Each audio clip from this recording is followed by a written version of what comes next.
नमस्कार, मैं लावनी विनीत आप सभी का स्वागत करती हूं सुदर्शन न्यूज के हमारे इस विशेष साप्ताहिक कार्यक्रम बदलता महाराष्ट्र में। महाराष्ट्र में हुई भारी बारिश और बाढ़ ने किसानों की फसलें बहा दी है और घर दुकानों को नष्ट कर दिया है।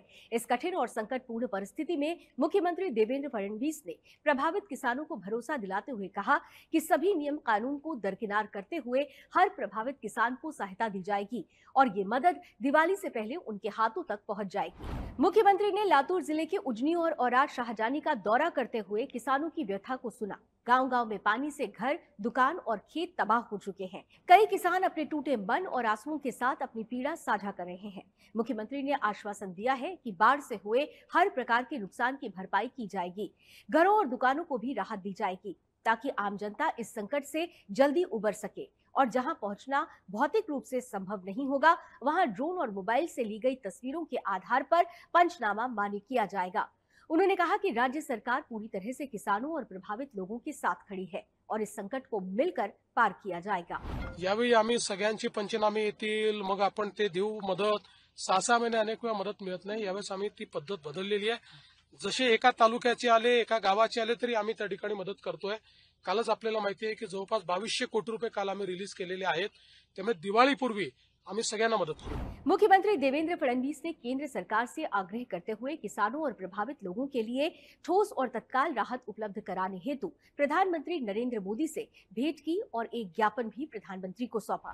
प्रधानमंत्री मोदी ने इस अवसर पर आश्वासन दिया कि महाराष्ट्र के किसानों और प्रभावित जनता के साथ केंद्र सरकार पूरी मजबूती के साथ खड़ी रहेगी और हर संभव सहायता प्रदान करेगी। उन्होंने ये भी कहा कि इस संकट से निपटने के लिए केंद्र और राज्य सरकार मिलकर काम करेगी ताकि प्रभावित लोगों को जल्द से जल्द राहत मिल सके। उप मुख्यमंत्री एकनाथ शिंदे ने धाराशिव जिले की परंडा तहसील के बाढ़ग्रस्त करंजा गांव का दौरा किया और शिंदे बस्ती तथा करले बस्ती में अतिवृष्टि से उत्पन्न बाढ़ के कारण हुए नुकसान का विस्तृत जायजा लिया। उप मुख्यमंत्री शिंदे ने एनडीआरएफ की नाव से प्रभावित क्षेत्रों का दौरा किया और इस दौरान उन्होंने बाढ़ प्रभावित नागरिकों से सीधे संवाद कर फसलों, घरों और संपत्ति को हुए नुकसान की जानकारी प्राप्त की। प्रभावित ग्रामीणों ने पुनर्वास की मांग रखी, जिस पर उप मुख्यमंत्री शिंदे ने भरोसा दिलाया कि उनका पुनर्वास अवश्य सुनिश्चित किया जाएगा। उन्होंने कहा कि प्रभावित ग्रामवासियों और किसानों को त्वरित अंतरिम सहायता उपलब्ध कराई जाएगी। पंचनामा के आधार पर सहायता दी जाएगी और इसके लिए नियमों और शर्तों में आवश्यक शिथिलता बरती जाएगी। उप मुख्यमंत्री ने स्पष्ट किया कि किसी भी प्रभावित व्यक्ति को मदद से वंचित नहीं रखा जाएगा। जहां भूमि पूरी तरह बह चुकी है, वहां भी सहायता के मानदंडों में बदलाव किया जाएगा। उप मुख्यमंत्री शिंदे ने आगे कहा कि राज्य सरकार बाढ़ पीड़ितों के साथ मजबूती के साथ खड़ी है और केंद्र एवं राज्य सरकार साथ मिलकर सहायता देते हुए जनता को राहत प्रदान करेंगी। महाराष्ट्र के बीड जिले में भी लगातार और मूसलाधार बारिश से अचानक आई बाढ़ ने भी कई गांवों की जिंदगी अस्त व्यस्त कर दी है। घर उजड़ गए, खेत डूब गए और लोगों की रोजमर्रा की जिंदगी कठिनाई में घिर गई।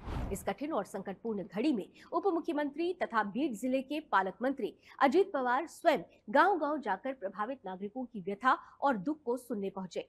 उन्होंने पीपलगांव घाट, हिंगड़ी खुर्द, आहेर, चिंचोली, खामगांव, नांदूर हवेली, खोकरमोहा, येवलवाड़ी और इटकूर सहित कई बाढ़ग्रस्त गांवों का दौरा किया।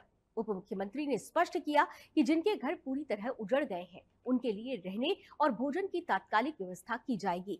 हर प्रभावित परिवार तक सरकार की ओर से अन्न, धान्य और 5,000 रुपए की आर्थिक सहायता भी पहुंचाई जा रही है। उन्होंने प्रशासन को सख्त निर्देश दिए कि नुकसान का पंचनामा तुरंत तैयार हो और एक भी परिवार सहायता से वंचित न रहे। उन्होंने बह चुके पुलों, टूटी सड़कों और डूबे हुए स्कूलों का निरीक्षण करते हुए अधिकारियों को तुरंत नए पुल और मरम्मत कार्य शुरू करने के आदेश दिए। मराठा क्रांति के अग्रदूत स्वर्गीय अण्णा साहेब पाटिल की 92वीं जयंती पर आयोजित गुणवंत कामगार पुरस्कार वितरण समारोह एवं माथाडी कामगारों के भव्य मेलावे में मुख्यमंत्री देवेंद्र फडणवीस ने युवाओं और कामगारों के भविष्य को लेकर बड़े संकल्प की घोषणा की है। इस अवसर पर मुख्यमंत्री ने कहा कि हमारे युवाओं के सपने अधूरे न रहें, इसके लिए सरकार हर संभव प्रयास कर रही है। स्वर्गीय अण्णा साहेब पाटिल आर्थिक विकास महामंडल के माध्यम से अब तक 1.5 लाख युवाओं को उद्यमी बनाया गया है और 13,500 करोड़ का कर्ज वितरित किया गया है। अब हमारा संकल्प है कि अगले चरण में 5 लाख नए उद्यमी तैयार किए जाएं, जिससे 50 लाख परिवारों तक रोजगार और खुशहाली पहुंच सके। आज के बदलता महाराष्ट्र में केवल इतना ही। महाराष्ट्र में चल रहे विकास कार्यों की नवीन जानकारी के साथ आपसे पुनः भेंट होगी अगले सप्ताह। तब तक के लिए लावनी विनीत को दीजिए अनुमति। जय महाराष्ट्र, जय हिंद।